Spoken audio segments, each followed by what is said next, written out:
હું ખાલી એટલું જ કહીશ કે જો આ જ જગ્યાએ કોઈ મંત્રીનો છોકરો મર્યો હોય તો તમે લોકો શું કરો? એ વસ્તુ આ છોકરી સાથે થવી જોઈએ.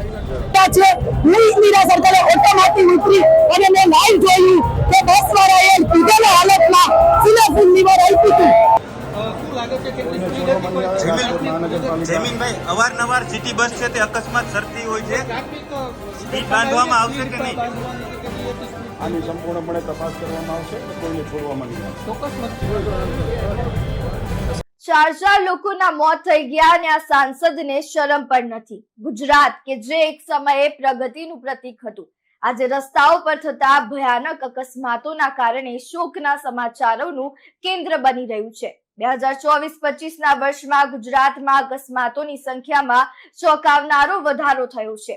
હમણાં જ વડોદરામાં બનેલી ઘટના કે જેમાં એક નબીરા દ્વારા રસ્તા પર આતંક મચાવવામાં આવ્યો, ત્યારે આજે બનેલી રાજકોટની ઘટના કે જેમાં એક સિટી બસના ડ્રાઈવરની બેદરકારીના કારણે 4 લોકોના મોત થયા. ગુજરાતના રસ્તાઓ પર મોતનું આ નૃત્ય ક્યાં સુધી ચાલશે અને સૌથી મોટો સવાલ કે આ માટે જવાબદાર કોણ છે? નમસ્કાર, આપ જોઈ રહ્યા છો ચક્રવાત ન્યૂઝ. હું છું આપની સાથે નિધિ.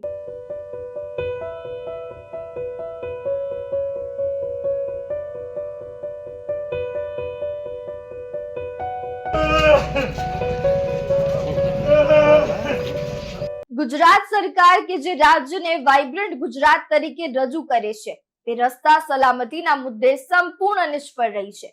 સરકારની ટ્રાફિક નિયમોની અમલવારી પણ નામશેષ છે.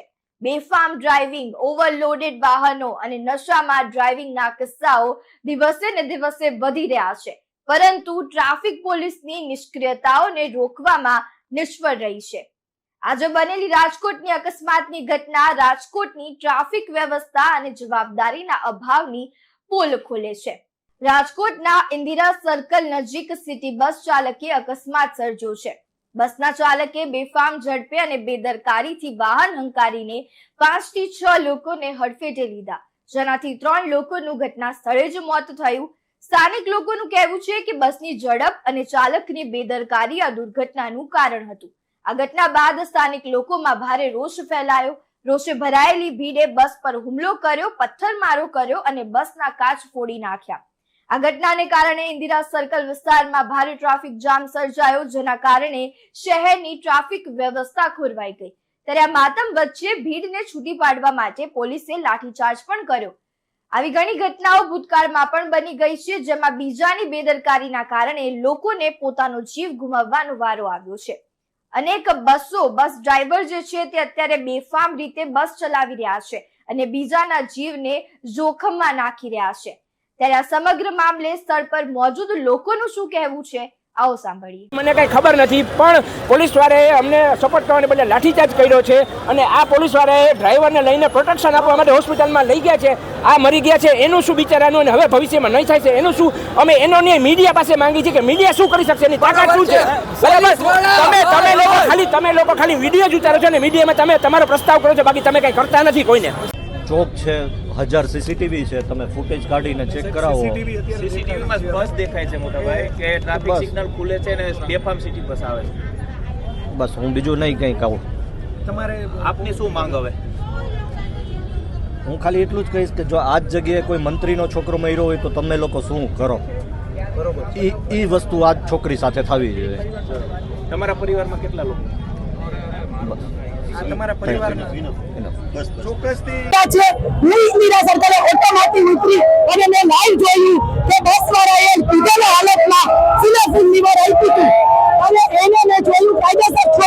છોકરાને ભેચા કાઢી નાખ્યા છે. ભેચા એટલે ભેચા, અને પોલીસ વાળા ખસી ગયા. બસને પથ્થર મારો કરી અને ડ્રાઈવરને બહાર કાઢ્યો છે અને એને વેલકૂટ કરી અને પોલીસ વાળા જતા રહ્યા છે. પોલીસની બેદરકારી છે, એમ્બ્યુલન્સની બેદરકારી છે. પબ્લિકને અહીંયા ભાજપ ચોકે ચોકે પોલીસે રહેવું જોઈએ ને રહેવું જ જોઈએ. 5 જણાને ઘાયલ થયા છે અને કેટલા વાહનને નુકસાન થયું છે. મારું નામ આરતી ગજેરા. મારું નામ જયદીપ ગોસ્વામી. લાઈવમાં જોયું કે બસ વાળાની ભૂલ છે. સિગ્નલ બંધ હોવા છતાં લીવર પોતાનો બચાવ કરવા માટે ભાગ્યો અને 3 જણાને ઉલાડીને ટોટલ 5 જણાને ઉલાડ્યા. 3 જણા અત્યારે ઘાય સ્થળ ઉપર મૃત્યુ પામેલ છે. એક નાનું બાળક છે. આ બધું જ બંધ થવી જોઈએ. આ તંત્રની બેદરકારી કહેવાય. સ્થિતિ દુઃખદ છે. હવે અકસ્માત થયો છે, આપણે બને એટલું જેને આ ભોગ બન્યા છે એને મદદરૂપ થવાય એવો આપણે પ્રયત્ન કરી રહ્યા છીએ. સર, ડ્રાઈવર વિશે શું માહિતી મળી છે? કયા રૂટની બસ હતી? શું માહિતી મળી છે? એ E252 નંબરની બસ હતી અને આપણે અહીંથી જ આપણે એ બ્રેક ફેલ થયેલી એ કંટ્રોલ ન કરી શક્યો અને 3 જણાને એક્સિડન્ટ. સર, લોકો કહી રહ્યા છે કે નશાની હાલતમાં ડ્રાઈવર હતો, ઓવર સ્પીડ હતી. એ તો ચેક થઈ જશે. એટલે એવી અમને માહિતી નથી મળી. અમે કંડક્ટરને પૂછ્યું. કંડક્ટર સાથે એનું શું કેવું છે સર? એનું કંડક્ટરનું કહેવાનું હતું કે એમને કંટ્રોલ કરવાની બહુ ટ્રાય કરી છતાં કંટ્રોલ ન કરી શક્યો. 3 જણાને એક્સિડન્ટ.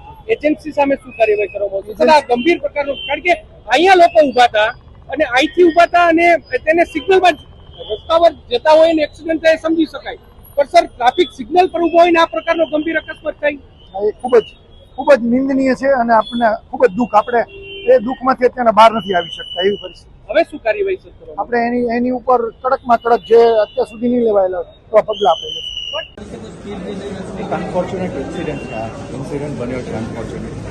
3 ડેથ છે અને અમે પોતે વી ફીલ એગ્રી કે આટલું ના થવું જોઈએ અને અમે સીસીટીવી જોયા છે તો પણ ખરાબ એક્સિડન્ટ. હાલ અત્યારે એકદમ અમે પણ તપાસ અમારી આવી છે, પોલીસની પણ તપાસ છે. જે 3 ડેથ છે એનું પણ અમે અત્યારે જોઈ રહ્યા છીએ. ડ્રાઈવર અત્યારે હોસ્પિટલાઇઝ.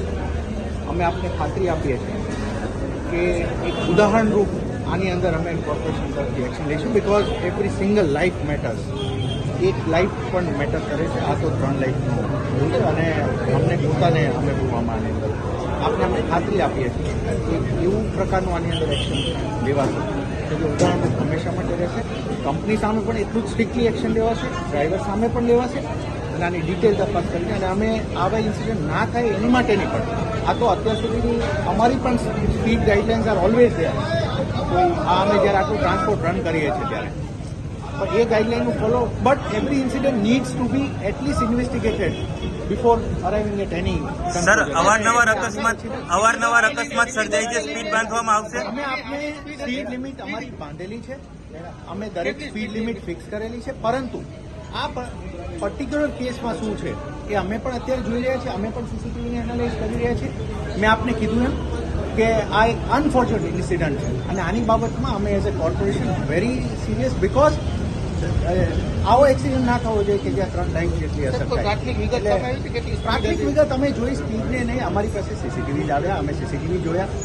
એ જોતા અમને દેખાઈ રહ્યું છે કે 4 રસ્તા ઉપર બસ આગળ જાય છે અને એક્સિડન્ટ કરે છે. લોકોને પાછળથી બસ આવે છે અને આગળ થાય છે. હાલ હવે જોવા જઈએ તો હાલની સ્થિતિ એ ડ્રાઈવર પણ અનકોન્શિયસ સ્થિતિમાં છે. There are 3 deaths. અમે બધી વિગતોને એકદમ મેળવી રહ્યા છીએ પણ આજના સમયે અમે તમને એટલી ખાતરી આપીએ છીએ कि आ एक उदाहरणरूप कार्यवाही आनी अंदर आपने सर आपे जो सर क्या कहेंगे, इतनी बड़ी घटना हुई, आप मौके पर पहुंचे? ये जो घटना घटी बहुत दुखद बाबत है. ये घटना नहीं होनी चाहिए लेकिन हो गई है. इसमें मेरे को ऐसा लगता है जो सिनेरियो देख के कि सिटी बस के जो ड्राइवर है इसने शायद अपने ड्राइविंग पर काबू गुमा गया होगा या तो इसकी केयरलेस होगी. तो ये हादसा हो गया, 3 नागरिक का मौत हो गया. ऐसा मैंने ये सुमेरा सर है जो आरएमसी कमिश्नर, इसने बताया और 1 लोग इंजर्ड है. ये काफ़ी हादसा गंभीर है और ये जो इसके स्वजनों इसके ऊपर मैं सहानुभूति व्यक्त करता हूँ. अगली बार ये घटना न घटे इसके लिए स्ट्रिक्टली कमिश्नर साहब को और ट्रैफिक वाले को काफ़ी इसके ऊपर ड्राइवर के ऊपर एक्शन लेना चाहिए क्योंकि ये आबादी वाला इलाका रहता है, पूरे रोड जाम रहता है, काफ़ी ट्रैफिक रहता है, काफ़ी पॉपुलेशन है. तो सिटी बस का दायित्व तो ये है इसका ड्राइवर का और कॉरपोरेशन का कि सब लोगों को सब्सिडी रूप से जो इसका टिकट के किराए में सस्ता होकर आम लोगों को उसके जर्नी पर पहुंचाए. लेकिन स्पीड की ज़रूरत नहीं है क्योंकि स्पीड तो हाईवे पर होनी चाहिए. सिटी में तो स्पीड लिमिट भी अभी से मैं रिक्वेस्ट करूंगा कमिश्नर को कि स्पीड लिमिट पे बंदे और कंपनी का जो कोई गलती है इसके ऊपर भी एक्शन लेना चाहिए. बार शिकायतें मिलती है कि ओवर स्पीड से चला रहे, दादागिरी कर रहे हैं, अगर कोई उसको बोले तो नीचे उतर कर उसको मार भी रहे, ऐसी भी शिकायतें मिल रही है. तो मेरे पास भी, मेरे को भी ऐसा नॉलेज में आया है लेकिन इसके लिए अभी मैं कमिश्नर को मिलके, पुलिस कमिश्नर हो ये अपना राजकोट म्यूनसिपल कमिश्नर को मिलके इसकी रजूआत करके इसका सॉल्यूशन कायमी निकले, वो मैं ट्राई करूँगा। राम भाई, एक एज लिमिट भी रखनी चाहिए, आप मानते हो? वो पक्का है, एज लिमिट स्पीड लिमिट होनी चाहिए और स्पीड सिटी में कोई ज़्यादा स्पीड 40 के नीचे ही होनी चाहिए, ऐसा मेरा मानना है। બેન, આટલો અકસ્માત સર્જાણો રાજકોટ મહાનગરપાલિકાના એક પણ અધિકારી છે કે ઘટના સ્થળે પહોંચ્યા નથી? સિટી બસના એક પણ જે કર્મચારી છે તે નથી, સંચાલકો એ નથી? લોકોને આ તમામ વિગતની જાણ જ છે ને, એ લોકો પણ અહીંયા કાર્યવાહીમાં જોડાયેલા જ છે ને. હમણાં ટ્રાફિક ઇન્સ્પેક્ટર છે એ અહીંયા જ છે અને બાકીના લોકો પણ રસ્તામાં છે, પહોંચી રહે છે. અકસ્માત છે મહાનગરપાલિકાને બધા જ લોકો પહોંચી રહ્યા છે, બધા જ લોકો પહોંચી રહ્યા છે. મારે બધા સાથે વાત થઈ, બધા લોકો રસ્તામાં છે અને પહોંચી રહ્યા છે અને તાત્કાલિક આપણે પહેલા પરિસ્થિતિ. આ અકસ્માતમાં અત્યાર સુધી 4 લોકોના મોત થયા છે અને 4 લોકો ઈજાગ્રસ્ત છે. મૃતકોના પરિવારજનોને રાજકોટ મહાનગરપાલિકા દ્વારા 15 લાખની જાહેરાત કરવામાં આવી, ત્યારે ઈજાગ્રસ્તોને 2 લાખ તો થર્ડ પાર્ટી ઇન્સ્યોરન્સની રકમ પણ મળવાપાત્ર થશે.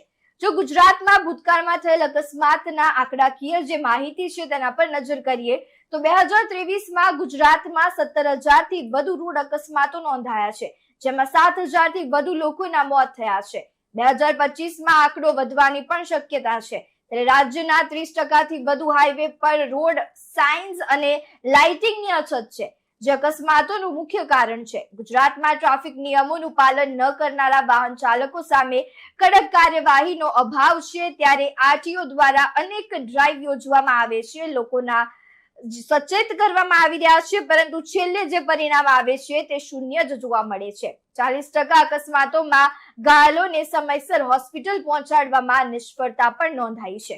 ગુજરાત સરકારની આડંબરી વાતો અને ડેવલપમેન્ટના નામે પ્રચારની વચ્ચે નાગરિકોના જીવનનું મૂલ્ય શૂન્ય થઈ ગયું છે. રાજકોટના ગેમિંગ ઝોનમાં આગ, મોરબીના ઝૂલતા પુલની દુર્ઘટના અને હવે અકસ્માતો, દરેક ઘટના સરકારની નિષ્ફળતાનો પુરાવો છે. બનાસકાંઠામાં ફટાકડાની ફેક્ટરીમાં આગ લાગવાથી 21 લોકોના મોત થયા અને સ્થાનિક નેતાઓએ સરકારની નિષ્ક્રિયતા પર આંગળી ચીંધી. આવી ઘટનાઓ પછી સરકાર માત્ર નિવેદનો આપે છે, વળતરની જાહેરાત કરે છે અને પછી બધું જ ભૂલી જાય છે. રાજ્યસભા સાંસદ રામ મોકરિયા પત્રકારો સાથે વાત કરતા હસતા દેખાય છે, જેનાથી સાફ સાફ દેખાય છે કે આ નેતાઓને આ ઘટના મામલે કેટલી ગંભીરતા છે.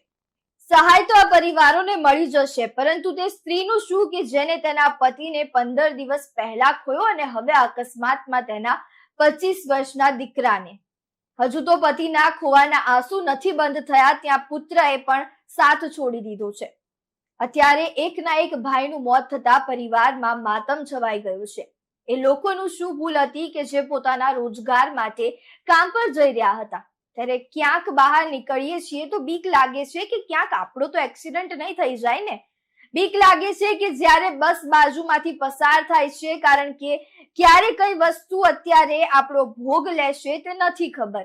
પરંતુ અહીંયા સવાલ એ ઉભો થાય છે કે શું આવી ઘટનાઓ રોકવા માટે કડક પગલાં લેવામાં આવે છે?